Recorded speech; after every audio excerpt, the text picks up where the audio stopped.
Mon frère a versé de l'huile par terre pour s'amuser et puis il m'a appelé. J'ai glissé, je suis tombé et j'ai été paralyse. Mes parents ne croyaient pas que j'étais paralyse. Ils m'appelaient dramatique. Ensuite les résultats de l'IRM les ont transformés en criminels. Mon nom est Nathalie et j'avais l'habitude de penser que la pire douleur était physique, mais ensuite j'ai découvert ce que l'on ressent lorsque sa propre famille vous regarde gisant paralysé sur le sol de la cuisine et s'en va. Mon frère a dit que c'était une blague. Mes parents ont dit à tout le monde que je faisais semblant. Je les ai suppliés de me croire, même quand je ne pouvais plus bouger. Mais si l'IRM n'avait pas seulement prouvé que j'étais blessé? Et si elle avait révélé tout ce qu'ils avaient enterré? Que se passe-t-il lorsque la vérité transforme votre famille en criminel? Il y a une douceur à Bordeaux tôt le matin qui rend même les vérités les plus laides douces. De la vigne vierge suspendue comme de la dentelle délavée, des rues qui sentent légèrement le chèvrefeuille, et des souvenirs que les gens préféreraient réécrire. Mais ma vérité ne s'est jamais adoucie. Pas même sous le charme du Porsche enveloppant de notre famille aidée et parfaitement taillée de Dominique. J'ai 30 ans maintenant, du moins sur le papier. À l'intérieur. Certains jours, je me sens encore à 15 ans, comme si j'étais piégé dans cette boucle interminable d'être toléré mais jamais vu. Ma famille, une image parfaite si vous plissez les yeux. Mon père, Dominique Dubois, marche comme si le monde lui devait une dette qu'il n'a jamais l'intention de rembourser. Il dirige une petite entreprise de construction immobilière et pense que cela lui donne le droit d'avoir un avis sur tout, de la politique à la question de savoir si ma poignée de main molle signifiait que je ne me marierais jamais. Ma mère, Véronique, a ce sourire qui semble être venu avec le service de porcelaine fine. Délicat, cassant et rarement sincère. Elle se dit mère française traditionnelle, ce qui signifie surtout qu'elle aime organiser des réunions écuméniques et déteste être remise en question. Puis il y a Clément, mon frère aîné, le fils prodige, le charmeur, le genre d'homme qui s'en sort avec un meurtre et laisse des cartes de remerciement. J'avais l'habitude de penser que j'étais le fantôme de la famille, visible uniquement lorsque quelqu'un avait besoin d'une cible ou d'une chute. Si Clément oubliait quelque chose, Nathalie l'avait déplacé.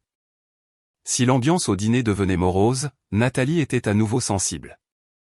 J'avais l'habitude de protester. Je ne le fais plus. Il y a eu une fête d'anniversaire. Le 15e de Clément, je crois. J'avais fait un gâteau de 0. J'en étais si fier.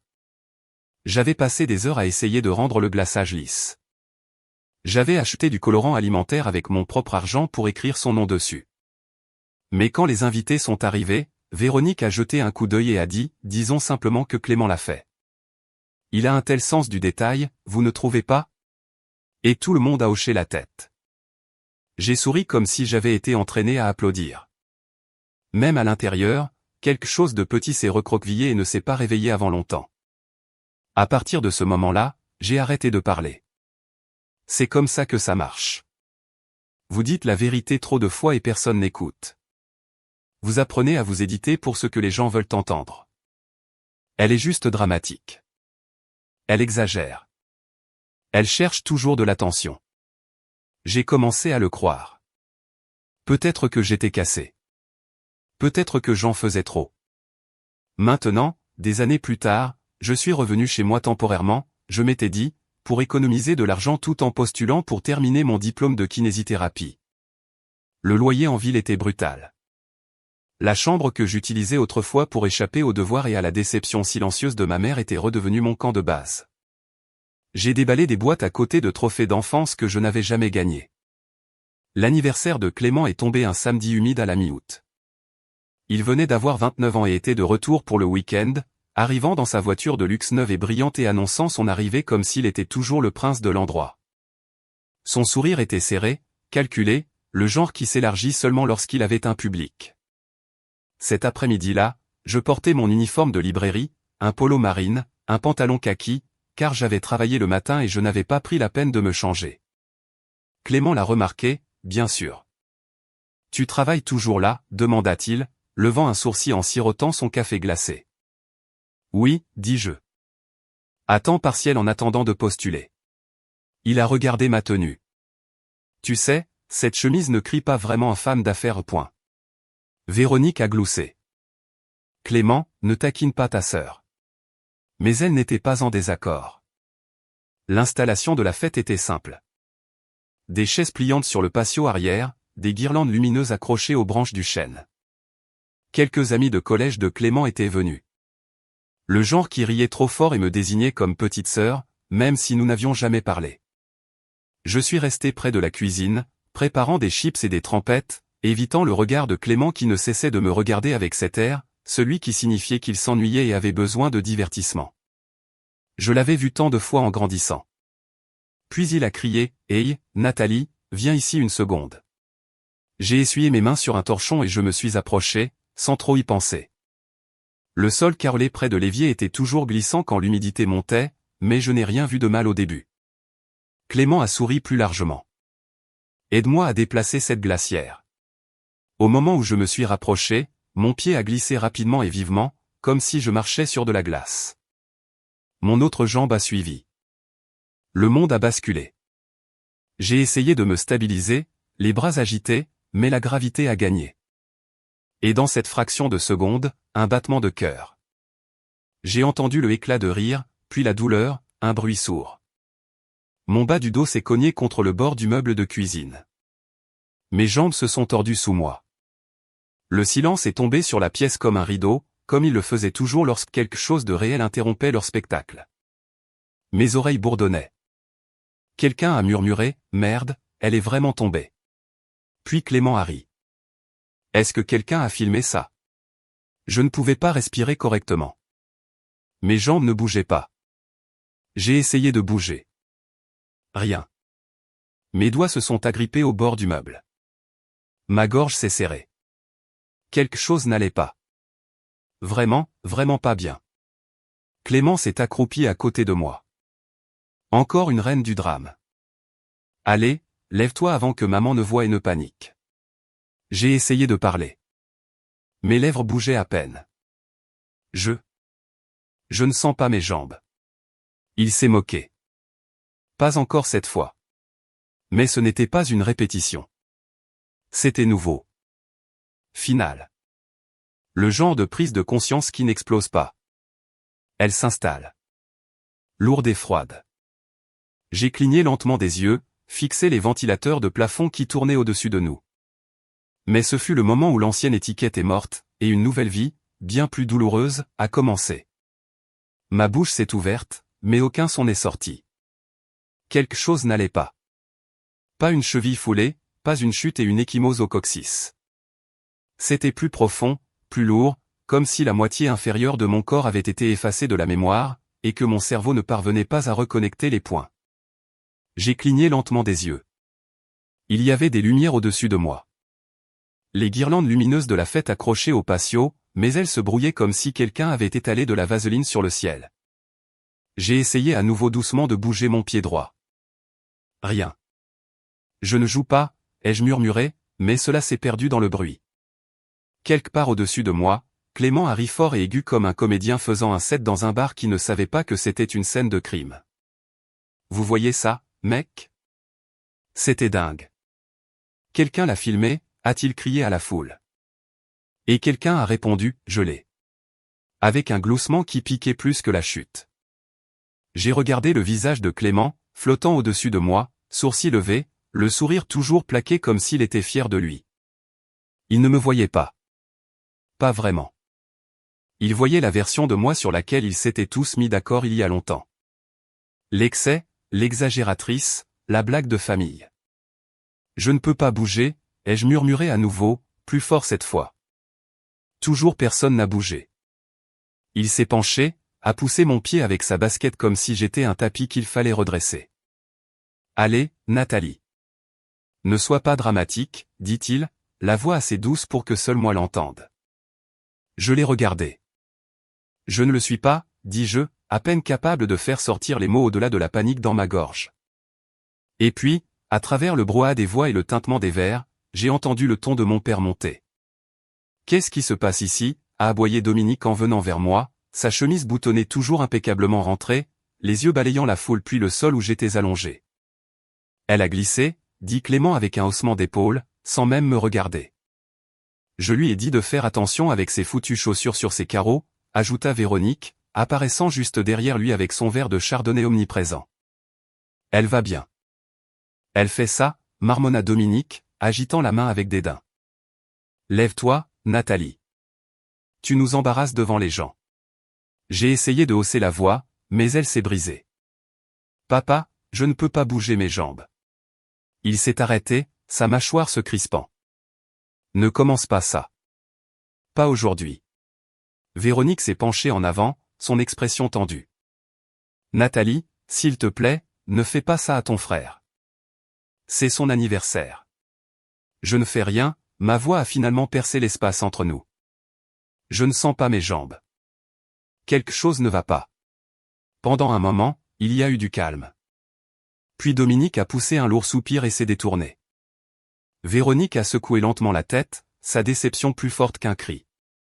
Clément était déjà retourné vers le grill, racontant une blague à quelqu'un près du réfrigérateur à bière. Ils m'ont laissé là, allongé sur le dos, blessé, terrifié, seul.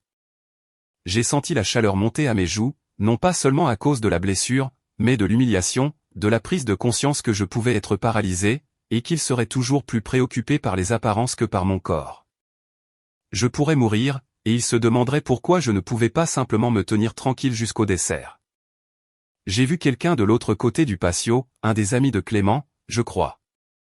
Hésiter, son téléphone toujours à la main. Ses yeux ont rencontré les miens brièvement, incertains. Puis il a détourné le regard et s'est fondu dans la foule. Le temps s'est écoulé au ralenti. La fête ne s'est pas arrêtée exactement. Elle s'est juste ajustée. Les gens me contournaient comme si j'étais une chaise cassée que quelqu'un n'avait pas encore eu le temps d'enlever. Ils riaient un peu plus doucement, jetaient un coup d'œil dans ma direction comme pour vérifier un étranger qui pourrait faire semblant. Personne ne m'a touché. Personne n'a aidé. Le carrelage sous moi a commencé à sembler plus froid, même dans la chaleur du soir en Gironde. J'ai pensé à toutes les fois où on m'avait dit que j'étais sensible. À chaque moment où je doutais de mes propres sentiments parce que personne ne les validait. Était-ce ce dont ils avaient besoin? Une blessure à la colonne vertébrale pour qu'ils me prennent au sérieux. J'ai fermé les yeux juste une seconde. La douleur n'a pas changé, mais le poids de leur silence l'a rendu pire. Puis j'ai entendu des pas, plus rapides, délibérés. Nathalie. La voix était douce mais ferme. Elle n'appartenait pas à Véronique, ni à Clément, ni à aucun des invités. C'était Léonie Martin, notre voisine, ancienne infirmière. Gentille, discrète, toujours à elle-même, sauf si quelque chose comptait vraiment. Elle s'est agenouillée à côté de moi, son souffle un peu tremblant. Je t'ai vu tomber. Ne bouge pas. D'accord. J'ai rouvert les yeux. Elle m'a regardé, le front plissé. Tu sens ça, demanda-t-elle, pressant légèrement ses doigts contre mon tibia. J'ai essayé. Rien. Elle s'est déplacée vers l'autre jambe. Même question. J'ai secoué la tête. Non, je ne sens rien. Léonie s'est levée rapidement et s'est tournée vers le groupe. Est-ce que quelqu'un a appelé le 15 ? Personne n'a répondu. Je vais appeler maintenant, dit-elle en sortant son téléphone de son sac. Véronique s'est approchée d'elle, alarmée. Léonie, ce n'est pas nécessaire. Elle est juste. Véronique. Non. Léonie a crié plus fort que je ne l'avais jamais entendu parler. Votre fille pourrait avoir une blessure à la colonne vertébrale. Si nous la déplaçons, nous pourrions l'aggraver. Elle a besoin d'aide maintenant. Véronique a cligné des yeux comme si elle ne savait pas quoi faire sans un script. Léonie n'a pas attendu. Elle s'est écartée, a pressé le téléphone contre son oreille et a donné notre adresse. J'ai expiré. Pour la première fois depuis la chute, je me suis senti vu. La voix de Léonie a traversé le brouillard comme une lampe de poche dans le brouillard. Vive, directe, un son qui exigeait une action. Elle était toujours au téléphone quand les sirènes ont commencé à résonner dans la rue. En quelques minutes, moins de temps qu'il n'en faut pour servir une part de gâteau, 2 sapeurs-pompiers sont entrés par la porte latérale, guidés par la main agitée de Léonie. Ils se sont déplacés rapidement, se sont agenouillés à mes côtés, posant des questions auxquelles je ne pouvais pas répondre assez vite. « Vous sentez ça ?» demanda l'un, touchant ma cheville. J'ai secoué la tête. « Non, rien. »« On vous a poussé ?» demanda l'autre, son ton neutre mais déterminé. Non, dis-je automatiquement, puis je me suis arrêté. Est-ce que je l'ai fait? Clément m'avait appelé. J'avais glissé. Mais le regard sur son visage juste avant que cela n'arrive, ce sourire. J'ai cligné des yeux. Je ne sais pas. Le sol était mouillé. Derrière eux, la voix de Dominique s'éleva à nouveau. C'est absurde. C'était un accident. Vous exagérez tous énormément. Personne n'accuse personne pour l'instant, monsieur, répondit un sapeur-pompier. Mais nous devons faire attention avec les cas de colonne vertébrale. Véronique s'est avancée, le verre de vin toujours à la main. Elle a toujours été théâtrale. Elle avait l'habitude de simuler des maux d'estomac pour éviter les cours de gym. Léonie s'est tournée. Elle est paralysée. Cela les a fait taire tous les deux brièvement. Pendant qu'ils m'attachaient sur le brancard, la rigidité des sangles sur ma poitrine était étrangement réconfortante. Pour la première fois depuis ce qui semblait être des heures, quelqu'un me traitait comme si j'avais de l'importance. Je ne pouvais pas bouger, mais au moins je n'étais pas invisible. Dans l'ambulance, j'ai regardé à nouveau le plafond. Même position, contexte différent, lumière vive, pas de guirlande lumineuse, juste la réalité. Le secouriste à côté de moi a demandé gentiment. Avez-vous des allergies, des médicaments, des blessures antérieures? Pas d'allergie, murmurai-je. J'ai eu des maux de dos avant, quelques chutes, mais personne ne les a jamais pris au sérieux. Elle a griffonné quelque chose. Vous serez à l'hôpital universitaire de Bordeaux en moins de 10 minutes. Ils feront un scanner. Nous trouverons. Trouver. Je me demandais combien d'années il faudrait pour démêler tout cela. Le hall de l'hôpital était froid. Je me souviens de l'odeur d'antiseptique, des bips des moniteurs, du bruissement des semelles en caoutchouc. Ils m'ont conduite directement aux urgences, puis à l'imagerie. J'ai signé des papiers d'une main tremblante tandis qu'une infirmière guidait mes doigts. Clément et mes parents ne m'ont pas accompagné. Je ne sais pas s'ils ont suivi l'ambulance ou s'ils sont simplement retournés à la discussion autour du gâteau. Allongé seul dans la salle de radiologie, j'ai regardé un autre plafond. Le technicien m'a dit de rester très immobile. Je l'ai fait. Pendant que la machine cliquait et bourdonnait autour de moi, j'ai pensé au journal que je tenais au lycée. Il avait une couverture en tissu doux, de couleur lavande, avec de petites fleurs pressées sur le devant. J'écrivais dedans tous les soirs. Chaque fois que Clément me faisait trébucher ou que ma mère m'accusait d'inventer des choses, chaque douleur, chaque échymose, chaque fois que j'avalais ma propre voix et la remplaçais par le silence. Quand je suis parti pour l'université, je l'ai emballé dans une boîte. 1 an plus tard, quand je suis rentré pour Pâques, il avait disparu. Maman, ai-je demandé, debout dans le garage à côté des étagères où je l'avais laissé. Sais-tu où est passé mon journal lavande? Elle n'a pas levé les yeux des sacs d'épicerie qu'elle déchargeait. Ce vieil truc, je l'ai jeté. Il était plein de sornettes. Elle ne l'a pas dit méchamment. Elle l'a dit comme si c'était évident, comme si elle avait le droit d'effacer mes mots. Maintenant, des années plus tard, dans une robe d'hôpital sous des lumières vives, j'ai réalisé que ce journal était peut-être le seul endroit où j'avais jamais dit la vérité. L'IRM s'est terminé. Ils m'ont ramené en dehors. Le temps a passé, flou et irrégulier. Finalement, un médecin est entré. Il s'est présenté, m'a serré la main et s'est assis à côté de moi. Nathalie, dit-il doucement, je veux être honnête avec vous. Je me suis préparé. Vous avez une fracture par compression à L2. C'est probablement ce qui cause la paralysie, mais il y a plus. J'ai froncé les sourcils. Plus? Il a ouvert les images du scanner sur un écran à côté du lit. Ces taches ici, T7, T11, L4, elles montrent des signes de blessures plus anciennes, pas d'aujourd'hui. J'ai regardé l'écran, les lignes blanches et grises qui contenaient apparemment toute ma vie. Je ne comprends pas, ai-je murmuré. Vous dites que ce n'est pas la première fois. Il a hoché la tête. Il semble que vous ayez subi des traumatismes vertébraux répétés sur une période de temps. Avez-vous déjà été évalué pour cela auparavant? J'ai secoué la tête. Personne ne m'a jamais cru. Il n'a pas répondu avec pitié. Il a juste hoché la tête et a dit, nous ferons d'autres tests, mais nous devons faire appel à un consultant en orthopédie et à un neurologue. En se levant pour partir, il s'est arrêté. Vous n'êtes pas seul maintenant, d'accord? Nous ferons ce que nous pouvons. Cette phrase a persisté plus longtemps que n'importe quel diagnostic. Plus tard dans la nuit, alors que j'étais allongé dans la chambre d'hôpital, les lumières tamisées, les machines cliquetant à mes côtés, une infirmière nommée Elise s'est assise avec moi un moment. Elle était gentille d'une manière qui ne semblait pas forcée. « Y a-t-il quelqu'un que vous voulez appeler » demanda-t-elle.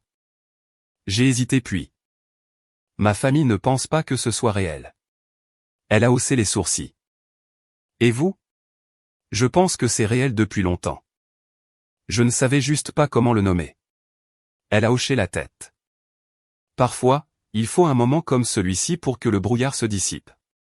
Je voulais dormir, mais les images sur l'écran ne me quittaient pas. Les lignes de ma colonne vertébrale, les preuves que personne ne pouvait ignorer. Pas même le charme de Véronique ni les menaces de Dominique ne pouvaient effacer une preuve médicale. Pendant des années, on m'avait dit que j'étais maladroite, que je me faisais des bleus trop facilement, que je trébuchais sur rien, que Clément ne faisait que des jeux violents. Mais maintenant, j'avais des images en noir et blanc qui disaient le contraire. J'ai fermé les yeux et j'ai expiré lentement. Il y avait du chagrin. Il y avait de la colère. Et en dessous, le début de quelque chose d'autre, de la résolution. Je n'ai pas dormi cette nuit-là. Pas vraiment. Entre la lumière fluorescente du couloir qui filtrait par le rideau et le doux bip du moniteur au-dessus de mon lit, j'ai eu l'impression que le temps ralentissait juste pour me faire m'asseoir avec tout.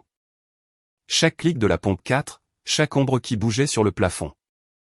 Et tout ce à quoi je pouvais penser était le scanner, cette image lumineuse de ma colonne vertébrale, une preuve silencieuse que je n'avais rien imaginé. Le docteur Petit l'avait dit si calmement plus tôt. Vous avez subi une fracture par compression sévère à L2. C'était la blessure actuelle. Celle-ci avait une cause claire, une estampille temporelle. L'anniversaire de Clément, un sol mouillé, un rire. Mais ensuite vint le véritable choc. Vos T7, T11 et L4 montrent également des signes de traumatismes anciens. Pas d'aujourd'hui. Je me suis souvenu de la façon dont la pièce avait basculé après qu'il ait dit cela, comme si les murs bougeaient sans permission. Je ne pense pas avoir dit quoi que ce soit. J'ai juste hoché la tête, puis j'ai regardé l'écran. Les points et les lignes qui avaient vécu en moi pendant des années, ignorés comme de petits témoins silencieux à qui personne n'avait pensé de demander. Plus tôt ce matin, avant le lever du soleil, j'ai finalement fermé les yeux quelques minutes. Je n'étais pas sûr d'avoir vraiment dormi jusqu'à ce que j'entende le léger coup à la porte et que je vois une femme entrer avec un presse-papier et des yeux doux. Elle s'est présentée comme le docteur Moreau, neurochirurgienne. J'ai examiné votre IRM avec le docteur Petit, a-t-elle dit en tirant une chaise près de mon lit. Je veux vous expliquer tout en détail, pour que rien ne reste non dit. Son ton était gentil, direct. Elle n'était pas là pour deviner ou spéculer. Elle était là pour informer. Elle a de nouveau sorti le même scanner. Je savais déjà ce qu'il y avait dessus, mais quelque chose dans le fait de le voir 2 fois en une journée. L'entendre de la part de 2 experts différents faisait que tout semblait se mettre en place, comme si ce n'était pas seulement médical. C'était narratif. Ces fractures de compression plus anciennes, dit-elle, pointant l'écran, se sont probablement produites à différents moments. Nous ne pouvons pas dire exactement quand, mais d'après les schémas de guérison, elles varient de plusieurs mois à quelques années. J'ai dégagé ma gorge. Qu'est-ce qui les aurait causées? Elle m'a regardé attentivement. Elles peuvent être causées par un impact, des chutes, des traumatismes répétés. J'ai hoché lentement la tête. Elle n'a pas posé d'autres questions. Je pense qu'elle savait qu'elle n'avait pas besoin de le faire. Après son départ, j'ai demandé à l'infirmière un stylo et du papier. Je n'avais plus mon journal. Celui-là était parti depuis longtemps, mais j'avais besoin d'écrire quelque chose. J'avais besoin de clarifier la chronologie. L'incident du trampoline, l'été avant le lycée. Clément m'avait plaqué en plein saut. J'avais atterri lourdement, à plat sur le dos, et je n'avais pas pu marcher droit pendant une semaine. Véronique a dit que j'étais dramatique, que je cherchais de l'attention parce que Clément avait reçu un trophée le même jour. Puis il y a eu la chute dans l'escalier. En première année d'université, je suis rentré pour la pause de la Toussaint. Clément m'avait fait trébucher accidentellement en rentrant du dîner. J'ai heurté ma colonne vertébrale contre la rambarde. Pendant des semaines après, je pouvais à peine me pencher sans douleur. Je l'ai mentionné une fois. Dominique m'a donné de l'ibuprofène et m'a dit de me renforcer. Et puis la fois où j'ai perdu connaissance après avoir heurté le pont arrière. Clément m'avait enfermé dehors pendant une tempête pour rigoler. J'ai glissé sur le bois mouillé en essayant de rentrer par le porche latéral. Tout cela m'est revenu en mémoire. Les moments que j'avais mis de côté comme des événements isolés. Maintenant, ils formaient un schéma, et ce schéma avait un nom. Traumatisme répété. Plus tard dans l'après-midi, le docteur Petit est revenu avec une assistante sociale. « Voici Alice », a-t-il dit. « Elle est là pour vous parler si vous êtes prête. » Je n'étais pas sûr de ce que signifiait être prête, mais j'ai hoché la tête. Alice s'est assise à côté de moi et a croisé les mains sur ses genoux. « Je suis ici en tant que défenseur des patients, Nathalie. Tout ce que vous choisirez de partager dépend de vous, mais je peux vous aider à naviguer dans les prochaines étapes. Médicale, juridique, émotionnelle, vous n'êtes pas seul. » Je l'ai regardé un long moment. Mon frère a versé de l'huile sur le sol de la cuisine, ai-je dit lentement. Puis il m'a appelé. Il savait que j'allais passer par là. Alice n'a pas bronché. Elle a juste attendu. Mes parents. J'ai expiré. Ils ne croyaient pas que j'étais vraiment blessé. Même quand je ne pouvais pas bouger, ils disaient que j'exagérais. J'ai senti la pression monter derrière mes yeux. Pas de tristesse, mais de colère, de clarté. Ils n'ont pas seulement ignoré ma douleur. Ils ont contribué à la causer. Les mots sont sortis plus forts que je ne l'avais prévu, et une fois qu'ils sont sortis, je ne pouvais pas les reprendre. Pas que j'en ai envie. Alice a hoché lentement la tête. C'est quelque chose sur lequel nous pouvons agir si vous le souhaitez. Après son départ, j'ai regardé le papier dans ma main, ma chronologie manuscrite. Chaque incident marqué d'une saison, d'une année scolaire, d'un vague souvenir de qui d'autre pourrait être présent. J'ai souligné une phrase. Personne ne m'a jamais cru la première fois. Maintenant, j'avais des preuves, pas seulement dans mon corps, mais sur papier. Des scanners numériques, un diagnostic professionnel. Et j'avais Léonie, la voisine qui avait vu la chute et appelé à l'aide. Elle avait été silencieuse pendant des années comme moi, mais elle avait choisi de parler quand il le fallait. En soirée, l'infirmière m'a dit que je serais transféré dans une autre chambre pour une évaluation à long terme. Il voulait surveiller l'enflure de la colonne vertébrale et les dommages nerveux potentiels. Un préposé au transport m'a conduite dans un couloir silencieux pendant que je tenais le papier de la chronologie sur mes genoux comme une bouée de sauvetage. En tournant le coin, j'ai vu une silhouette familière près de la machine à café. Clément. Il était seul. Pas de Véronique, pas de Dominique, juste lui dans sa chemise boutonnée de designer, regardant les options de collation comme si elle lui devait quelque chose. Il s'est retourné et m'a vu. Pendant une fraction de seconde, son expression a vacillé. Puis est arrivé le sourire narquois. « Tu y es vraiment allé à fond cette fois, hein » dit-il négligemment. « Je veux dire, avec l'ambulance et tout. » Je n'ai pas répondu. Je l'ai juste regardé. Il s'est rapproché, a baissé la voix. « Tu as toujours été un peu déséquilibré. Je suppose que ça t'a finalement rattrapé. » C'est là que j'ai réalisé quelque chose. Il n'était pas juste cruel. Il était terrifié. Pas parce qu'il pensait que j'allais mourir, mais parce que pour la première fois, j'avais des témoins, de la documentation, du pouvoir. J'ai le scan, ai-je dit doucement. Son visage a changé. Juste une lueur, mais elle était là. Il s'est moqué. Peu importe. Tu crois que ça va prouver quelque chose ? Je n'ai pas besoin de te le prouver, ai-je dit. Je dois juste le prouver une fois. Il n'a pas répondu, c'est juste détourné. Je n'ai pas pleuré. Je n'ai pas tremblé. J'ai juste regardé à nouveau le papier. Une phrase ressortait. Tu n'es pas folle. Tu es blessé. Et enfin, je le croyais. Les lumières dans ma chambre d'hôpital sont passées du blanc cru à un doré atténué au fur et à mesure que la journée avançait, filtrant à travers les stores avec une lumière douce qui aurait dû rendre tout paisible. Mais la paix n'était pas ce que je ressentais. C'était plutôt une suspension, comme être prise entre la vérité que j'avais enfin le courage de nommer et les décombres qui suivraient. Une infirmière que je n'avais pas vue auparavant est entrée juste après le déjeuner avec un plateau de nourriture fade et un petit sourire. Elle a ajusté ma perfusion, vérifié le moniteur, puis a dit, vous avez une visite. Elle est juste dehors. J'ai cligné des yeux. Ma mère? L'infirmière a semblé confuse pendant une seconde. Non, je crois qu'elle a dit que son nom était Léonie. Léonie? J'ai senti ma poitrine se détendre pour la première fois de la journée. Laissez-la entrer, ai-je dit, me redressant autant que mon corset lombaire le permettait.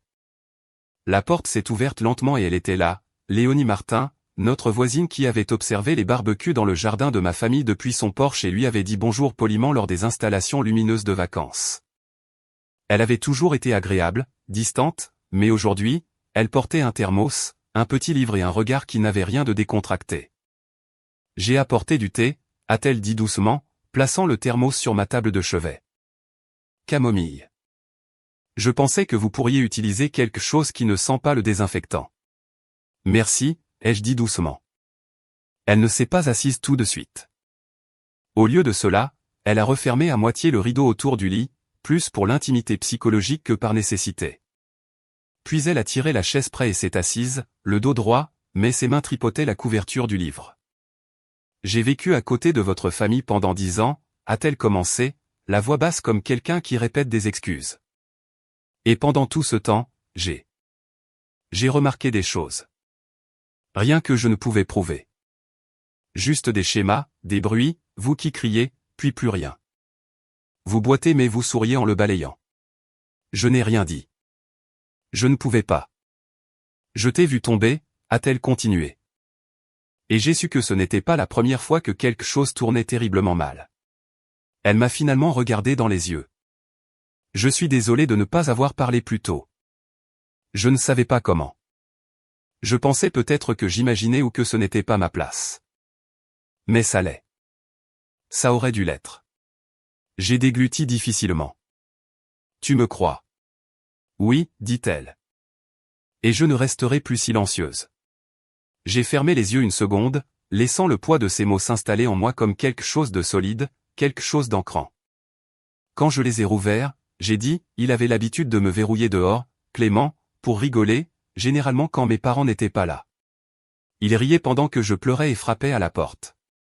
Le visage de Léonie n'a pas changé, mais sa prise sur le livre s'est resserrée. Une fois, il m'a poussé dans le garde-manger et m'a dit de me calmer, disant que j'étais une reine du drame. J'avais 9 ans. Je suis resté là pendant 2 heures jusqu'à ce que papa rentre à la maison. Elle n'a pas interrompu. Elle n'a pas posé de questions. Elle a juste écouté pleinement, attentivement. Et quand j'ai fait une pause, elle a dit doucement, vous n'avez pas à justifier quoi que ce soit. Je vous crois. Maintenant, rendons cela officiel. Que voulez-vous dire? Je connais quelqu'un qui peut vous aider à déposer une plainte. Nous passerons par le personnel de soutien juridique de l'hôpital. Vous avez maintenant de la documentation, des preuves médicales, et vous m'avez comme témoin. C'est plus que ce que la plupart des survivantes n'obtiennent jamais. Le mot survivante sonnait étrange sur ma peau, comme essayer un manteau qui n'était pas encore le mien, mais qui pourrait l'être un jour. J'ai peur, ai-je admis. Si je fais ça, ils ne me pardonneront jamais. Mes parents, Clément, ils se retourneront contre moi plus fort que jamais. Léonie s'est penchée. Ma chérie, ils l'ont déjà fait. La seule raison pour laquelle ils ne se sont pas entièrement détournés, c'est parce qu'ils pensent que vous remplirez en retour. Votre prise de parole ne fait que confirmer leur peur que vous ne le ferez pas. Elle a sorti son sac et en a sorti un dossier. Des formulaires vierges, des stylos, une liste de contrôle. Elle était sérieuse. Allez-vous m'aider à le remplir, ai-je demandé. Bien sûr. Nous avons passé leur suivante ligne par ligne. Léonie lisait le petit texte pendant que je répondais à chaque section lentement, mesurant chaque mot comme s'il avait du poids, car c'était le cas. Quand nous sommes arrivés à la partie décrivant les incidents passés, j'ai senti mes mains trembler. Prenez votre temps, dit-elle. Vous n'avez pas à vous souvenir de tous les détails maintenant. Nous pourrons ajouter des suppléments plus tard. Mais les souvenirs affluaient plus vite que je ne pouvais les organiser. La fois où j'ai été poussé du porche parce que je n'avais pas ri à sa blague. Les disputes à table où je quittais la pièce en pleurant et personne ne suivait. Les visites chez le médecin qui n'ont jamais eu lieu. J'étais à mi-chemin de l'écriture d'un été particulier, l'accident du trampoline, lorsqu'une infirmière a frappé et a jeté un coup d'œil. Désolé de vous déranger. Je voulais juste vous informer. Vos parents ont dit qu'ils ne viendraient pas aujourd'hui. Ils ont laissé un message à la réception. Mon stylo s'est arrêté. D'accord, ai-je dit calmement. Elle a hoché la tête et est partie. Léonie m'a regardé. Ça va? J'ai forcé un petit sourire. Honnêtement, ça va. Je ne suis plus leur fille. Nous avons terminé les formulaires. Elle m'a aidé à signer et dater le tout, puis a remis le dossier à la réception pour traitement. Alors que le soir tombait et que les lumières du couloir s'éteignaient pour le changement de quart de nuit, j'ai regardé par la fenêtre et j'ai murmuré plus pour moi-même que pour qui que ce soit d'autre. Ils m'ont dit que je regretterais de les avoir trahis, mais je n'avais plus rien à perdre. Les papiers étaient signés. Ma main avait à peine quitté le stylo lorsque la réalisation m'a frappé. Il n'y avait pas de retour en arrière. J'avais franchi un seuil invisible. La version de moi qui attendait des excuses avait disparu. Ce qui restait, c'était quelqu'un de plus clair, quelqu'un de plus vif. Et si dire la vérité signifiait brûler tous les ponts liés au nom de la route, alors que les flammes commencent. Il n'a pas fallu longtemps pour qu'il le sache. La porte de la chambre d'hôpital s'est ouverte le lendemain matin. Je n'ai pas eu besoin de lever les yeux pour connaître le rythme de ses chaussures, la tension de ce souffle. Dominique est entré le premier, posture rigide, épaules tendues comme s'il allait au tribunal. Véronique a suivi, plus silencieuse, mais pas moins létale. Il n'a pas pris la peine de saluer. Qu'est-ce que c'est que ce bordel, a-t-il aboyé, jetant un paquet de documents juridiques sur la table de chevet à côté de moi. Tu veux vraiment traîner ta famille dans la boue comme ça? Pourquoi? Une chute? Je n'ai pas répondu. Je n'ai même pas bronché. Le silence, j'avais appris, était une arme plus efficace que de crier, et cela le rendait fou. Véronique s'est rapprochée, la voix mesurée, répétée. Vous êtes bouleversé. Nous le comprenons. Mais ceci, ce n'est pas la façon de gérer la situation. Elle a fait un geste vers les documents, maintenant froissés par la prise de Dominique. Vous avez déposé un rapport de police officiel. Vous comprenez ce que cela nous fait? À Clément? J'ai rencontré son regard. Ça dit la vérité. Son expression s'est fissurée, juste une fine fissure, mais assez pour montrer qu'elle ne s'attendait pas à ce que je tienne bon. Dominique s'est penchée en avant, la voix basse et venimeuse. Tu veux agir comme une étrangère pour cette famille? Sois, mais ne pense pas que tu puisses faire ça et te dire encore fille à moi. Alors, je suppose que je ne l'ai jamais été, ai-je répondu. Calme, mesuré et vrai. Les mots sont restés en l'air entre nous comme une assiette tombée que personne ne voulait nettoyer. Ils sont partis peu de temps après. Pas d'étreinte, pas de larmes, juste le bruit creux de la porte qui se ferme. Léonie est revenue plus tard dans l'après-midi, portant une enveloppe en carton et un café. Elle n'a rien dit au début, a juste posé la tasse et a ouvert le dossier sur la table d'appoint. J'ai demandé à l'un de mes contacts de regarder quelques documents, dit-elle. Principalement des finances, des registres immobiliers. Je me suis légèrement redressé, grimaçant tandis que le corset se déplaçait contre mon dos. Cet appartement, dit-elle lentement, sortant une copie d'un acte de propriété. Celui que vos parents ont dit vous avoir donné en première année. J'ai hoché la tête. Ils m'ont dit qu'il était à mon nom, dans le cadre de mon fonds universitaire. Elle a tapoté le papier. Il ne l'est pas. Il est au nom de Clément. La pièce est devenue silencieuse. J'ai cligné des yeux. Êtes-vous sûr? Elle a fait glisser le papier plus près de moi. Signé par Dominique. Transféré directement à Clément 2 semaines après le soi-disant don. J'ai regardé les lignes de texte, le sceau du notaire, les noms imprimés. Ils n'ont jamais eu l'intention de me le donner, ai-je murmuré. Léonie n'a pas répondu. Elle n'avait pas besoin de le faire. J'ai senti la trahison s'installer dans un endroit familier juste sous mes côtes. Pas comme une blessure, mais comme quelque chose de calcifié, une preuve que je pouvais porter. Même les endroits que je pensais être les miens, dis-je, n'étaient pas. Nous nous sommes assis en silence un moment. Les infirmières allaient et venaient. Le ciel à l'extérieur est passé du gris pâle à un bleu plus foncé. Le genre de changement qui vous fait réaliser combien de temps vous êtes resté assis immobile. Finalement, Une parajuriste nommée Marissa, jeune, les cheveux coupés courts relevés en un chignon parfait, est arrivée avec d'autres papiers. Prête à finaliser le dépôt, demanda-t-elle, offrant un presse-papier. J'ai hoché la tête. Oui. Il a fallu encore 30 minutes pour lire l'affidavit, les déclarations de témoins, les annotations médicales. J'ai initialisé page après page, approuvant la vérité comme s'il s'agissait d'un contrat avec la vie qu'on ne m'avait pas permise de vivre. Quand j'ai eu terminé, j'ai repoussé le presse-papier vers elle. Merci, ai-je dit, la voix ferme. Elle a souri. Vous faites quelque chose de courageux. Non, ai-je répondu. Je fais quelque chose de nécessaire.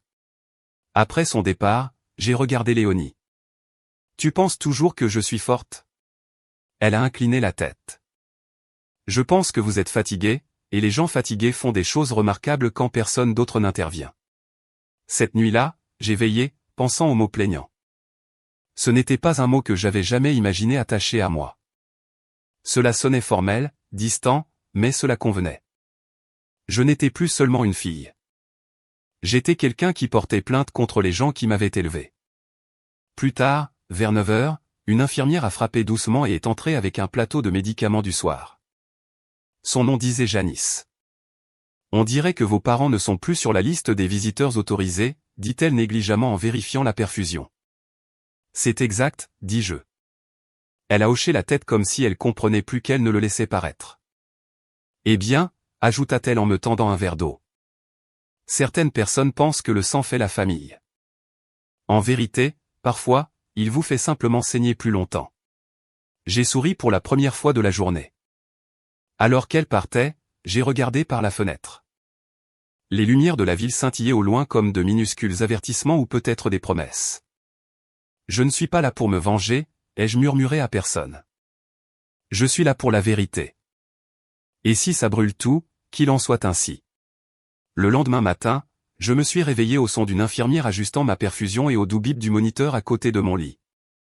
La pièce sentait l'antiseptique et le café brûlé du couloir. Je n'avais pas dormi plus d'1 heure à la fois. Mon esprit continuait de tourner autour des signatures sur l'affidavit, du regard sur le visage de Dominique quand j'ai dit « Je suppose que je n'ai jamais été ta fille ».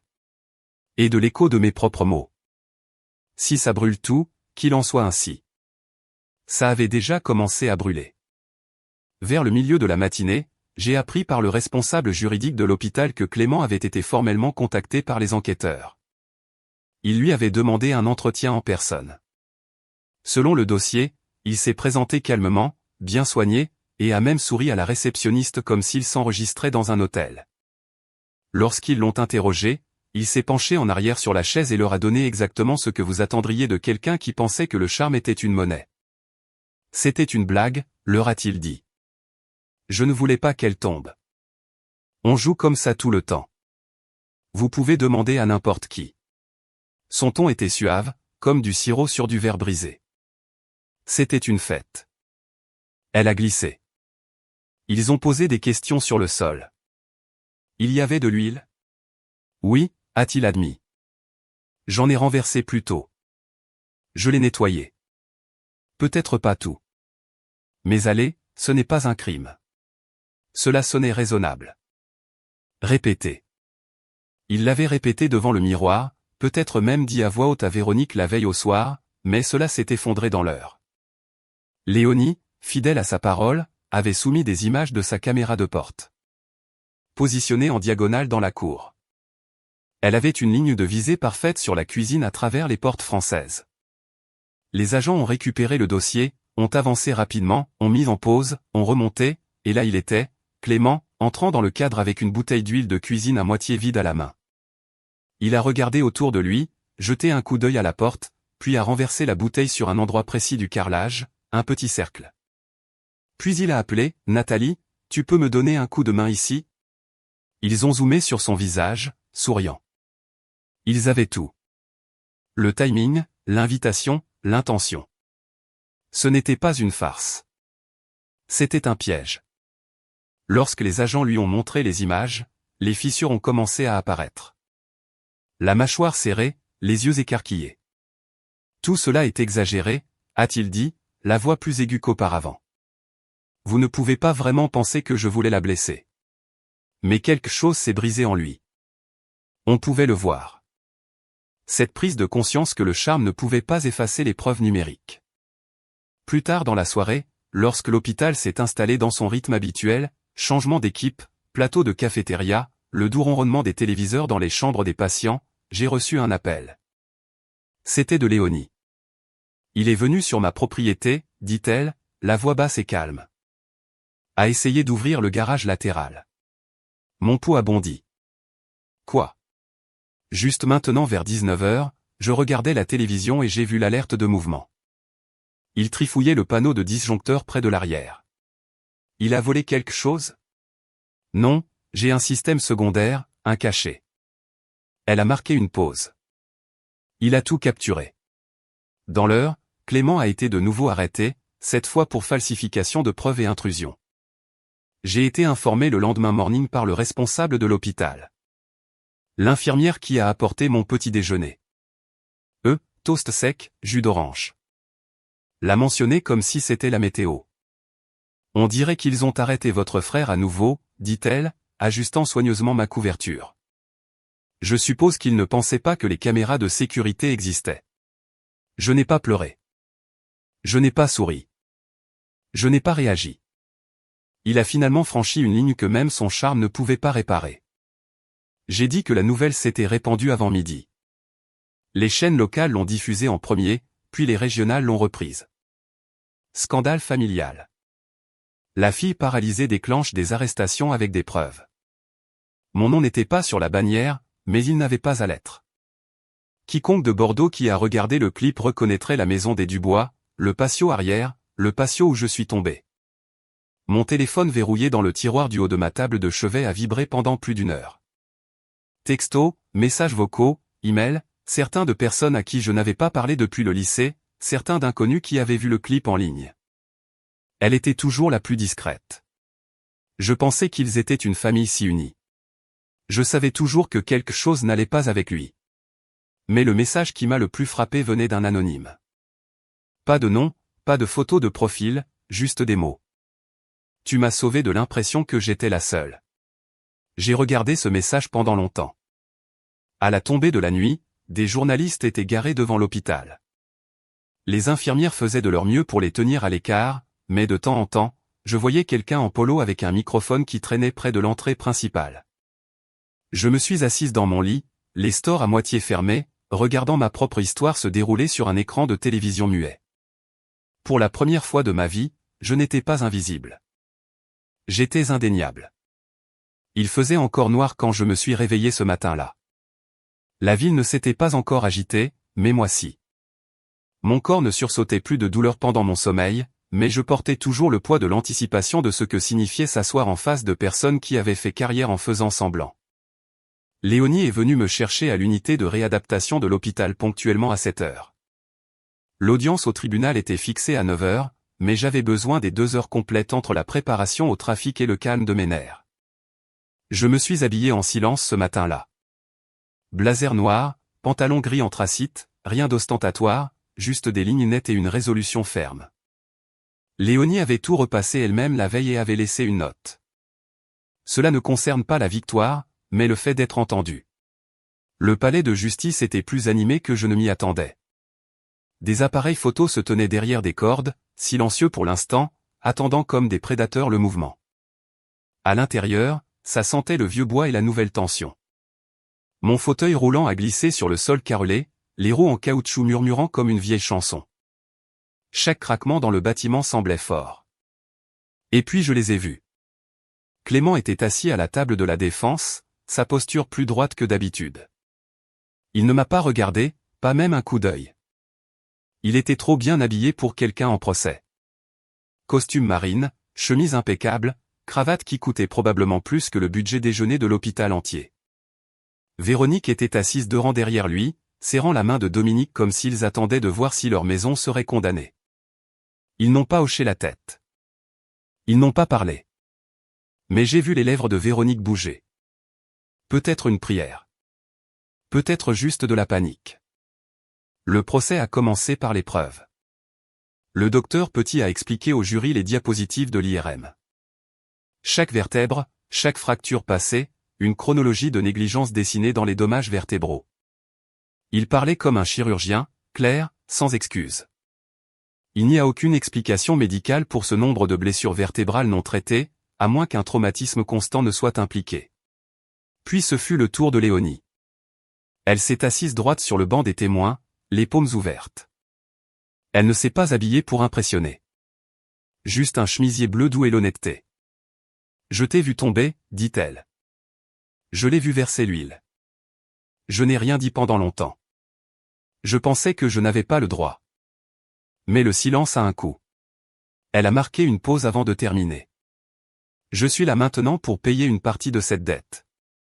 Une déclaration écrite a suivi de mon professeur d'histoire de 10e année, Madame Dubois.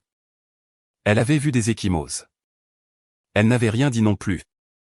Et puis quelqu'un que je n'attendais jamais s'est avancé.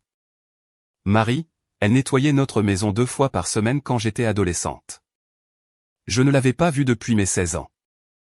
Mais la voilà, les cheveux gris maintenant, les mains soigneusement croisées sur ses genoux. Je me souviens une fois avoir vu mademoiselle Nathalie boiter, dit Marie. Je lui ai demandé ce qui s'était passé. Elle a dit qu'elle avait glissé sur le pont, mais j'ai vu monsieur Clément la pousser. Personne n'a rien dit. Ils ont ri, mais je n'ai jamais oublié. Je ne me souviens pas avoir respiré pendant cette partie. Je regardais simplement mon histoire se dérouler à voix haute, validée, affirmée. Quand le verdict est tombé, je n'ai pas souri. Clément a été déclaré coupable d'agression aggravée et d'entrave à la justice. Dominique et Véronique, négligence volontaire, mise en danger. Personne n'a applaudi, personne n'a halté. C'était trop lourd pour cela. Juste un marteau, une déclaration, et le silencieux effondrement d'un empire bâti sur les apparences. 3 ans se sont écoulés, vite et lentement à la fois. J'ai réappris à marcher, pas parfaitement, mais suffisamment. Ma canne est devenue une partie de moi, pas une béquille, mais un rappel que la guérison prend du temps. J'ai commencé à parler d'abord dans de petits groupes locaux, puis dans des groupes plus importants. J'ai parlé de blessures, de silence, de familles qui vous blessent plus parce qu'elles ignorent que parce qu'elles disent. J'ai travaillé dans un centre de rétablissement de traumatisme. J'ai déposé des subventions. J'ai aidé d'autres personnes à déposer des plaintes. J'ai construit une vie à partir des cendres de la mienne. Puis un après-midi de printemps, je me suis retrouvé à entrer dans l'auditorium de l'université. Je donnais une conférence à de futurs thérapeutes sur la façon de repérer les signes que les patients ne disent pas toujours à voix haute. Un producteur de France 5 m'avait contacté 1 mois plus tôt. Il filmait un reportage sur les cas de maltraitance ignorés, et le mien allait être l'un des sujets. La salle était pleine. J'étais en avance. J'ai revu mes notes dans les coulisses, pris quelques grandes respirations, puis j'ai senti un changement dans l'air. Je me suis retourné. Véronique. Elle se tenait là à l'arrière de la salle, les yeux vitreux, une enveloppe en carton serrée contre sa poitrine. Dominique n'était pas avec elle. Après la fin de mon discours et que la plupart des gens furent partis, elle s'approcha lentement. Elle semblait plus âgée, plus petite. Nathalie, murmura-t-elle, comme si dire mon nom demandait la permission. Je n'ai pas répondu. Elle s'est rapprochée, la voix tremblante. Je ne m'attends pas à ce que vous me pardonniez. Je voulais juste. Je devais dire que j'avais tort. Ça y était. Pas une excuse, pas une diversion, juste la vérité. Tardive, mais réelle. Puis j'ai pris une inspiration, les laissé sortir, les regarder dans les yeux. Je te pardonne, dis-je. Sa lèvre a tremblé. Mais, ai-je ajouté, tu n'as plus de place dans ma vie. La douleur sur son visage n'était pas quelque chose que j'appréciais, mais c'était nécessaire. Certaines portes ne se ferment pas avec un claquement. Elles cessent juste de s'ouvrir. Alors qu'elle s'éloignait, je suis resté immobile, le cœur calme. Le pardon, ce n'est pas oublier. C'est choisir qui a encore accès à votre paix. La ville était calme quand je suis rentré. Le soleil s'était depuis longtemps couché, et les lampadaires peignaient de douces formes ambrées sur le trottoir. Je venais de terminer un événement de prise de parole à l'université, une table ronde sur les soins axés sur le traumatisme. Une foule petite mais engagée, un mélange d'étudiants, d'infirmières et de quelques organisateurs communautaires. Ils ont posé des questions réfléchies. Ils ne se sont pas détournés quand j'ai parlé. J'ai roulé lentement dans le hall de l'immeuble. Mes jambes pouvaient supporter de courtes distances maintenant, mais ce soir m'avait plus épuisé que je ne m'y attendais. Une fois arrivé à mon appartement, j'ai appuyé ma canne contre le mur, déboutonné mon blazer et me suis penché au-dessus de l'évier de la cuisine pour m'éclabousser le visage d'eau fraîche. Cette fatigue ne vient pas de la parole. Elle vient de se souvenir encore et encore de ce qu'il en coûte pour y arriver. J'ai changé pour un vieux t-shirt et un pantalon de survêtement, j'ai préparé une tasse de thé à la menthe poivrée et je me suis assise en tailleur sur le sol du salon. Il y avait une boîte au fond de mon placard que je n'avais pas touchée depuis des années, et quelque chose me disait que ce soir était le soir. Le couvercle s'est ouvert avec un doux grognement. À l'intérieur, il y avait des morceaux d'une fille que je ne m'étais pas permise de regretter. Un CD de musique de seconde année, ma vieille carte d'étudiant, et sous eux, pressé à plat et légèrement froissé, mon journal fleuri, celui que je pensais que Véronique avait jeté. Il sentait encore légèrement la feuille d'assouplissant et l'encre. J'ai tourné les pages lentement. Certaines étaient vierges, certaines étaient remplies d'une écriture penchée et anxieuse. Et puis j'ai trouvé l'enveloppe. Elle était adressée en écriture soignée. Grand-mère, s'il te plaît, lis. Il n'y avait pas de timbre. Je ne l'avais jamais envoyée. La date dans le coin supérieur était le 18 juin, il y a 15 ans. Je l'ai dépliée et j'ai commencé à lire à voix haute. Pas parce que j'avais besoin de l'entendre, mais parce que cette fille de 15 ans avait besoin de savoir que quelqu'un le ferait enfin. Chère grand-mère, parfois je pense que je suis brisé parce que personne ne m'entend. Pas vraiment. Pas de la manière dont tu le faisais. Ils pensent que je suis juste émotive à nouveau. Que je trébuche exprès. Que je pleure pour éviter les corvées. Mais Clément m'a claqué le bras dans la portière de la voiture la semaine dernière et a appelé ça une blague. Et quand je l'ai dit à maman, elle a dit que je l'avais probablement effrayé. Je ne pense pas qu'il me déteste. Je pense juste qu'il ne se soucie pas de me comprendre. C'est comme si je parlais une langue qu'ils ont décidé de ne pas traduire. J'ai marqué une pause. Ma gorge s'est serrée. Il y avait des traces de larmes au bas de la lettre. Légère, mais présente. Lire le reste ressemblait à ouvrir une vieille blessure, mais j'ai continué. Tu me manques, la façon dont tu avais l'habitude de me brosser les cheveux et de me dire que mes sentiments n'étaient pas faux. J'aimerais que tu sois encore là. Tu m'aurais cru. Amour, Nathalie. À la fin, je pleurais. Mais ce n'était pas du chagrin. Ce n'était pas de la douleur. C'était un soulagement. Cette fille dans la lettre, ce n'était plus une étrangère. C'était moi. Et pour la première fois depuis des années, je ne me sentais pas honteuse de sa tristesse. J'ai soigneusement replié le papier et l'ai glissé dans le journal. Mon téléphone a vibré depuis la table de chevet. J'ai essuyé mes joues et les pris. Un nouveau message. Objet, je aurais dû parler. C'était de Madame Dubois, mon professeur d'histoire de 10e année. Elle avait témoigné par déclaration lors du procès. Je ne lui avais pas parlé depuis. Son message était court. Nathalie, j'ai vu les signes. Je me doutais, mais je suis restée silencieuse parce que je ne savais pas comment parler sans aggraver les choses. Je suis désolé que tu aies été invisible. Je te vois maintenant. SB. J'ai tenu le téléphone un moment, puis j'ai éteint l'écran et l'ai posé. Je n'avais pas besoin de répondre. Les mots avaient atterri exactement là où ils devaient être. Plus tard, alors que l'horloge dépassait minuit, je me suis tenu près de la fenêtre, la canne à la main. Les lumières de la ville clignotaient doucement au loin. Je n'attendais plus d'excuses. Certaines blessures ne disparaissent jamais, mais elles arrêtent de saigner. Elles forment une croûte. Elles vous rappellent qui vous étiez et qui vous avez choisi de devenir. Quelques semaines plus tard, je suis retourné à l'université. Cette fois, pas en tant que panéliste, mais en tant qu'oratrice principale. Une bannière était accrochée à l'extérieur de l'auditorium. Conférence invitée, reconnaître la maltraitance silencieuse. Alors que je descendais le couloir, quelques étudiants m'ont fait un signe de tête, certains souriaient en signe de reconnaissance. L'un a même murmuré, c'est elle. Je suis entré dans la salle de conférence, j'ai posé mes notes sur le podium et j'ai parcouru les sièges. Là, au troisième rang, se trouvait Léonie.